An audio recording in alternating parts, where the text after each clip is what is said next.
வணக்கம் ஃப்ரெண்ட்ஸ். இப்போ வீட்டில் பார்த்தீங்கன்னா சோஃபா செட்டு சீலை போடுறத காலைல பார்த்தீங்க. இப்போ வந்து ஒரு கோடு பாலிஷ் பண்ணி வச்சுருக்கேன்.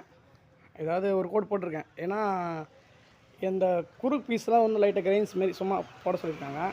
அதனால் ஒரு கோடு வந்து பாலிஷ் பிடிச்சிருக்கேன். இந்த சோஃபா ஒன்று, இந்த சோஃபா செட்டு ஒன்று, இந்த ட்ரெஸ்ஸிங்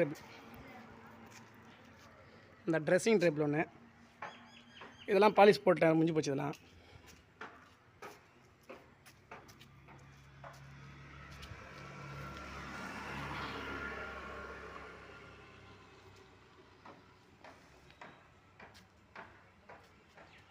இந்த ட்ரெஸ்ஸிங் டேபிள் ஒன்று, திவான் ஒன்று. திவான் இதுக்கு உள்பக்கம் போட்டுக்கிறேன். ஏன்னா கேட்டிங்கன்னா திருப்பி வச்சடி சொல்ல இந்த உள்பக்கம் போட முடியாது. அதனால் கீழே கவுத்து வச்சுட்டு இது உள்பக்கம் ஒரு கோடு, ஒன்று கோடு 2 கோடு போட்டு சீலை ஒரு 2 கோடு போட்டுருக்கேன். பாலிஷ் ஒரு கோடு போட்டிருக்கேன். இப்போ திருப்பி வச்சு